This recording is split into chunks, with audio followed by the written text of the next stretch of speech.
countries in the pan-European region in an inclusive process to try to work on how to strengthen and further promote SFM in our region. It's ultimately the same end goal as the LBA has, but it's been tasked to take forward the possibility of transforming it into a legally binding agreement.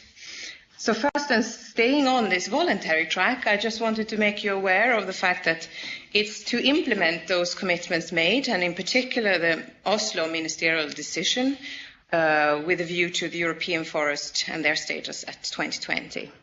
So it has, over the years, had a very good track record. It's developed concepts and definitions, tools, such as the criteria and indicators. And it's done so in a very participatory, open, broad, inclusive way, which are very valuable to us. So we're keen on working forward with this. ELM, which is the expert level meeting, adopted a new work program that's going to go forward in now to 2015 or 2016. If you're interested to know much more in what's in it, but we will be happy to share it. But what basically is the focus area for us is to continue to push the development on SFM, its tools, how they can be further improved, and to look for also improvements in forest monitoring and reporting. So that's the way to track how far we've come and how far we perhaps need to go.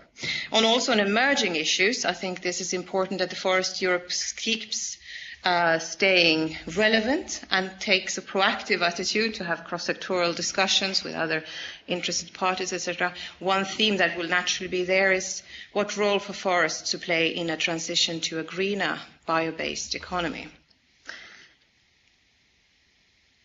Right, so turning now to the LBA, and I understand we have already had good information on those things that were discussed by the INC and pending issues there.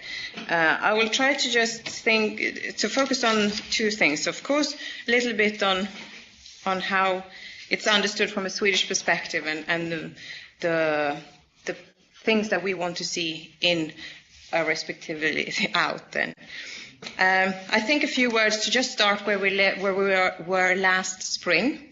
In the process of leading up to the ministerial conference in Oslo, there was a lot of discussions, EU internal discussions, on what type of mandate are we going to give away to the EU on an issue like this, where we have now found that some parts of it, at least if it's a mixed agreement, some part of it would be national, exclusive competence, and others might be under the EU competence. So it was a very delicate EU